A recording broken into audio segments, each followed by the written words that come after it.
देखिए क्या चलो एकदम आज न्यू चैप्टर पढ़ने वाले हैं। पता है ना रे आज कौन सा चैप्टर शुरू करने वाले हैं? न्यूक्ली। कौन सा चैप्टर? न्यूक्ली।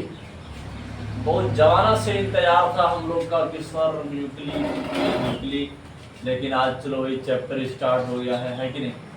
तो समझना है न्यूक्ली चैप्टर के बारे में जितना सारा इंफॉर्मेशन देंगे उन सारे इंफॉर्मेशन को अपने दिमाग में पैक करना है, लॉन्ग टर्म मेमोरी में सेव कर लेना है, भुलाना नहीं है कि नहीं?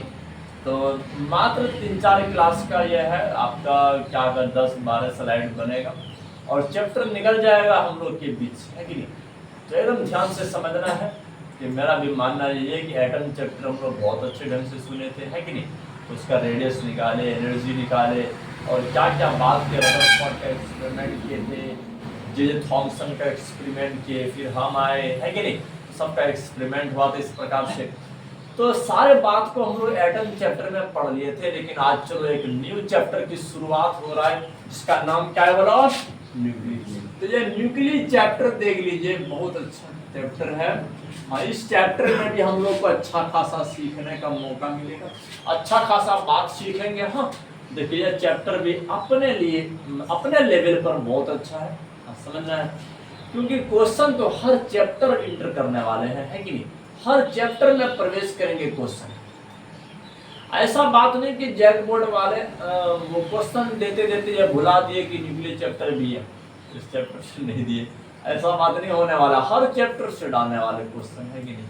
तो चाहे वो ऑप्टिक्स चैप्टर रहे, वो ड्यूल नेचर वाला रहे, चाहे वो एटम वाला रहे, वेब ऑप्टिक्स रहे, कुछ भी रहे, है कि नहीं? हर चैप्टर में जाने वाले। तो जानते हो जब क्वेश्चन इस चैप्टर में प्रवेश कर जाएगा, बिना पढ़े कैसे लिख सकोगे? बात ऐसे ही ना होता है। जब तक अच्छे ढंग से समझोगे नहीं, जब तक अच्छे ढंग से पढ़ोगे नहीं, तो क्या लिखना पॉसिबल होगा? नहीं होगा, बिल्कुल नहीं लिख सकते। तो न्यूक्लियर चैप्टर में कुछ ही बात है जो इम्पोर्टेंस है और जो एग्जाम में बार बार रिपीट होते जा रहे हैं। तो चलो उन सारे बात को समझेंगे और जानेंगे। चलो न्यूक्लियर चैप्टर स्टार्ट हो गया है। हाँ चैप्टर का नाम न्यूक्लियर है कि नहीं? चैप्टर नंबर कितना है? 12 है रे। नंबर में देखो ना।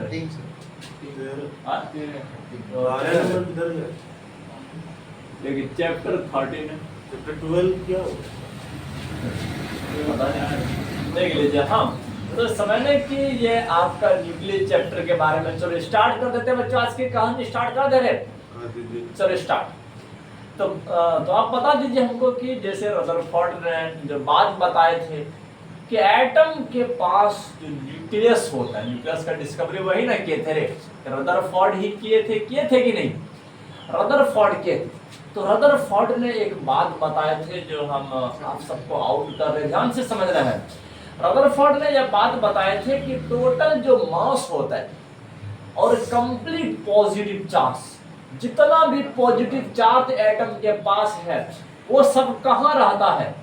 एटम के न्यूक्लियस में रहता है। कहाँ रहता है? अब मोबाइल बंद करो, जो मोबाइल बंद करो, चैप्टर निकालिए, नहीं तो मोबाइल बंद करो। सर 12 तक हो गया।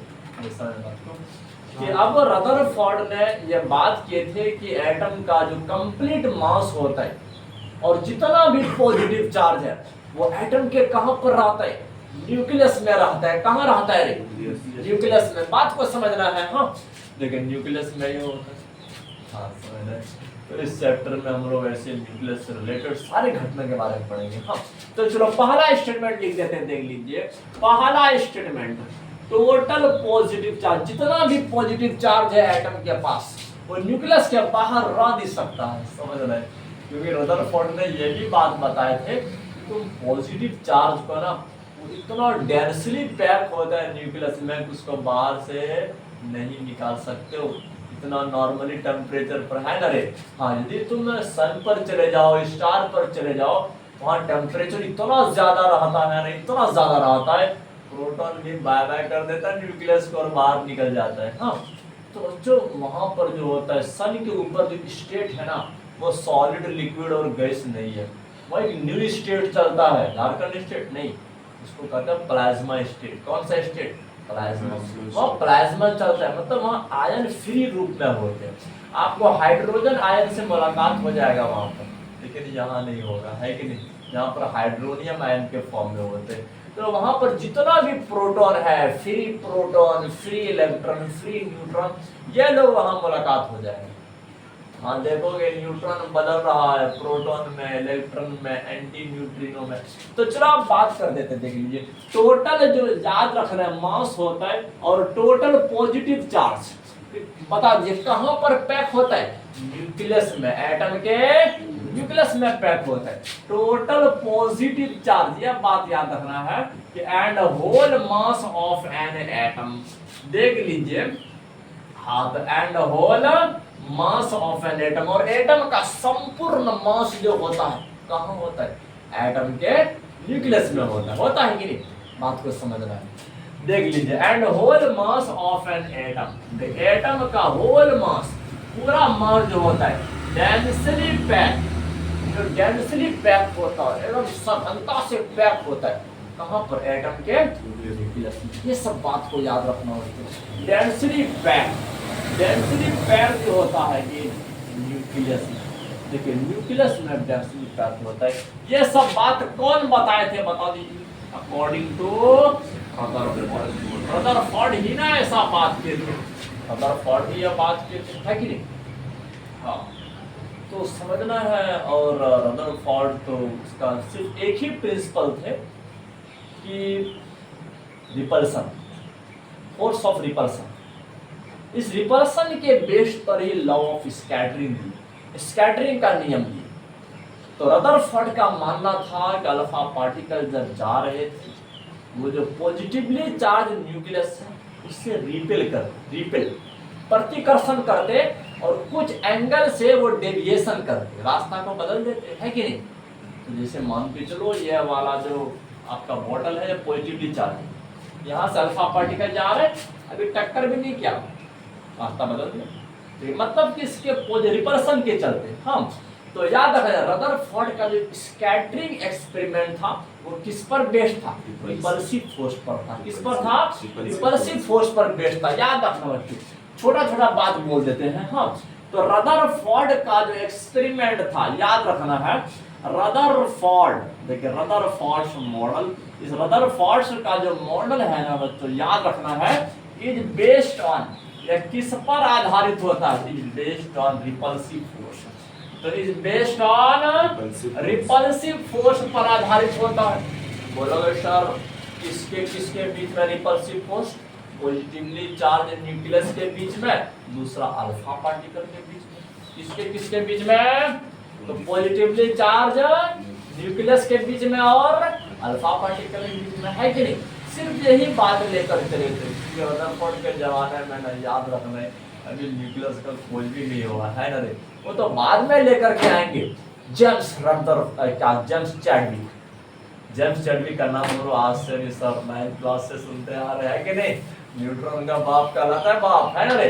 तो याद रखना, देख लीजिए बेस्ड ऑन रिपल्सिव फोर्स, किसके बीच में रिपल्सिव फोर्स लग रहा था? बता दीजिए बच्चे, बिटवीन न्यूक्लियस, एक तो न्यूक्लियस के बीच में एंड अल्फा पार्टिकल, और किसके बीच में रे? देख लीजिए अल्फा पार्टिकल के बीच में, है कि नहीं?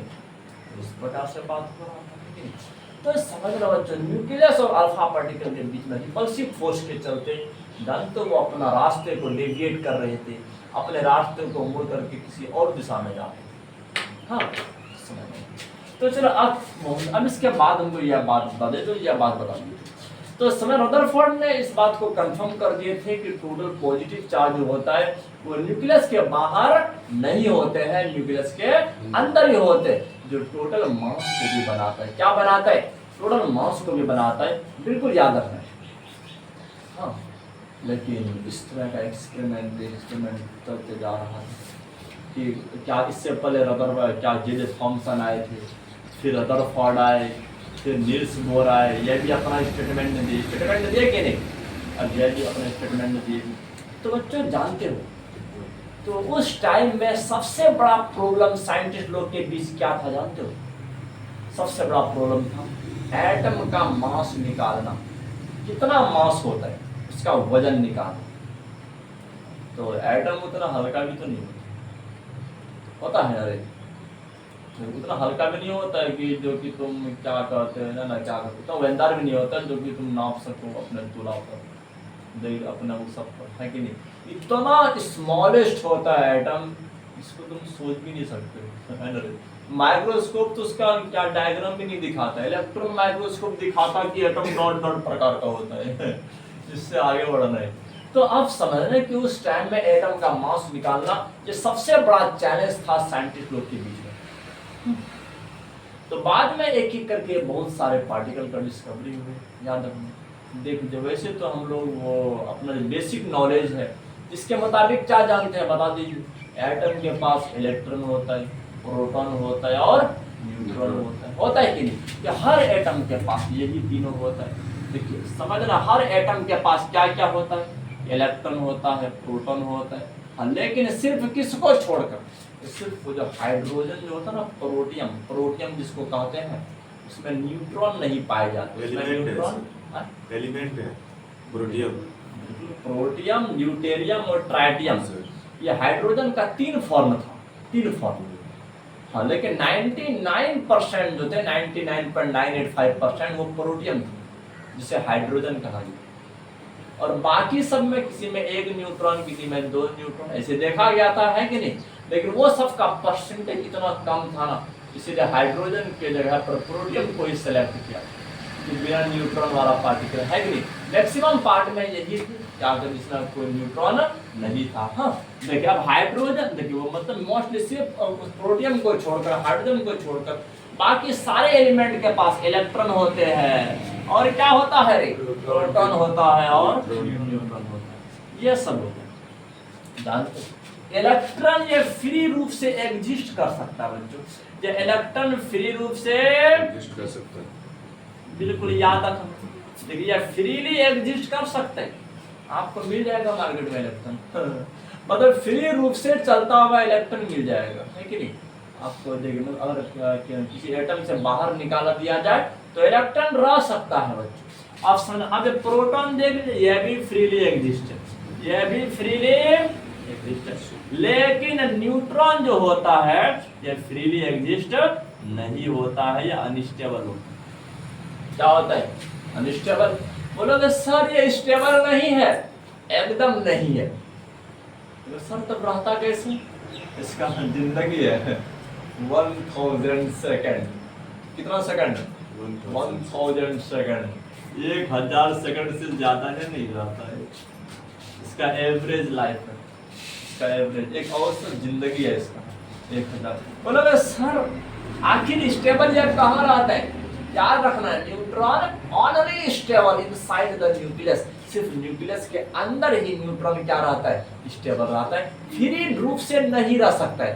बोलोगे सर अगर रह गया तो, अरे नहीं रहता है कि नहीं, तो याद रखना, यहाँ लिख देते हैं मोटा वाला बात। चलो समझना है, न्यूट्रॉन जो होता है, न्यूट्रॉन जो होता है देख लीजिए, neutron is not freely exist, is not freely exist, यह बात याद रखना मत, तो ये सब लोअर क्लास में बात नहीं हुआ था, है कि नहीं। इज नॉट फ्रीली एग्जिस्ट, यह मुक्त रूप से एग्जिस्ट नहीं करता है।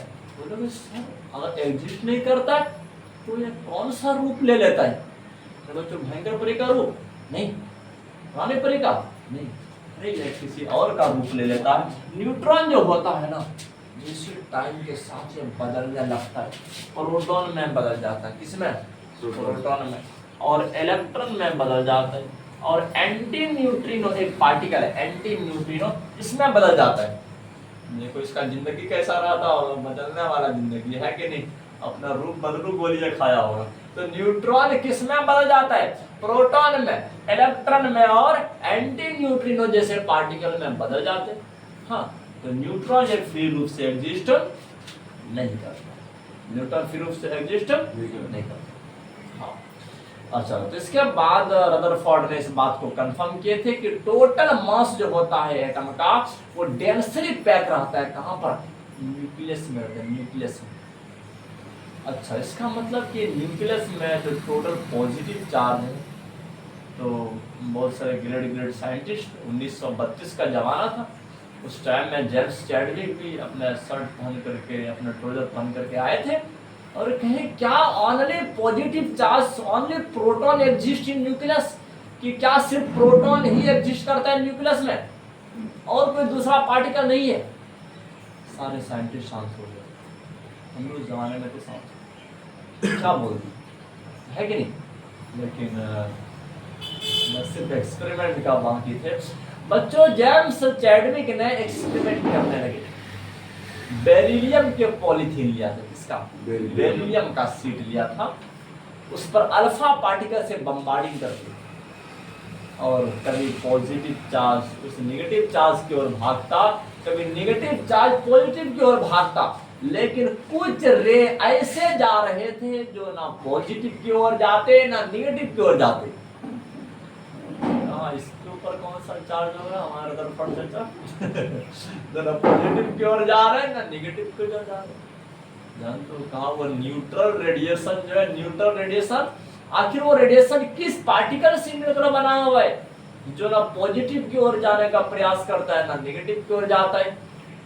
बच्चों जिस पार्टिकल से मिलकर बना है ना, उसी का नाम न्यूट्रॉन दिए थे। न्यूट्रॉन क्या दिए थे? न्यूट्रॉन।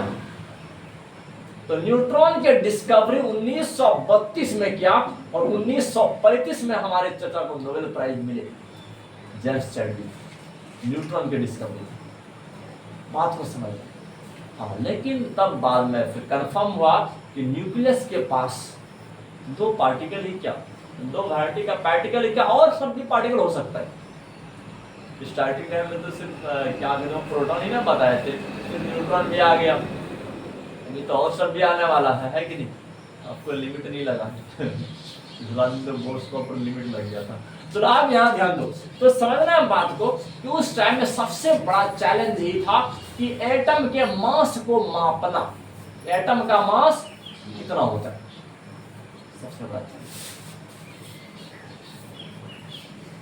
अरे तो अब बताते थे, लेकिन एटम का मास उतना केजी में नहीं मापा जाता है, अरे क्विंटल में नहीं होता है, इतना कम होता है, इतना कम होता है। अगर हम बता दें कि मास ऑफ कार्बन एटम जो होता है, कार्बन के एक एटम का जो मास होता है वो इतना कम होता है, देख लीजिए मास ऑफ कार्बन एटम का जो मास होता है, याद रखना बच्चों 1.99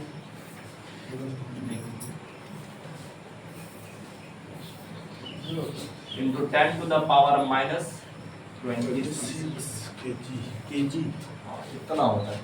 अब देखिए सर किस गली में घूम रहे हो, -26 चले गया है कि नहीं, इतना कम होता है एटम का मास। तो जानते हो बड़ा बड़ा इंसान बैठा हुआ, एक्चुअली इतना छोटा मास के लिए भी कोई यूनिट निकाला जाए, कोई यूनिट जिस यूनिट में हम सारे एटम के मास को आसानी ढंग से लिख सके। आखिर उतना कौन लिखने के लिए जाएगा 10 to the power minus 26, उतना कम, इसके लिए भी कोई खास यूनिट निकाल दिया गया है कि नहीं? अब देखिए अगर वो जिस प्रकार से हम बताए थे ना रे क्या कहते हैं वो नंबर ऑफ पार्टिकल के लिए एक यूनिट निकल गया कि 1 मोल, है कि नहीं? 1 मोल के अंदर में कितना रहेगा 6.02 × 10⁻23 पार्टिकल हो गया, उसके लिए एक यूनिट निकाल दिया। अब जैसे किसी को जुबान से निकल जाएगा 2 मोल तो वो समझ जाएगा 2 × 1.6 × 10⁻23 क्या 6.022 × 10⁻23 तो होता है कि नहीं? यह बात याद रखना है। इसी प्रकार से एटम का इतना छोटा जो मास था, इसके लिए भी बैठक हुआ, आखिर को एक स्टैंडर्ड यूनिट निकाला जाए, हाँ, जिसमें सारे एटम के मास को क्या कर सकेंगे, इजीली से माप सकेंगे। तो बच्चों जानते हो एक न्यू यूनिट निकला जिसका नाम था एटॉमिक मास यूनिट। देखिए इसका नाम क्या था? Atomic mass unit. अब एटॉमिक मास यूनिट को कैसे डिफाइन किया कि ताकि मैक्सिमम एलिमेंट टोटल एटम का लगभग अप्रॉक्स में मास इसके अंदर में आ जाए। तो बोल दिया इस कार्बन के एटम का जो मास होता है इसका 1/12वां भाग, 1/12वां टुकड़ा मतलब 12 गुना छोटा। हाँ देख 1/12वां भाग जो होता है किसका? कार्बन के एटम का जो मास होता है इसका 1/12वां भाग को कहा 1 mu। क्या कहा 1 mu, 1 एटॉमिक मास यूनिट। चलो 10 अगला स्लाइड में लिखेंगे इसके बारे में। हाँ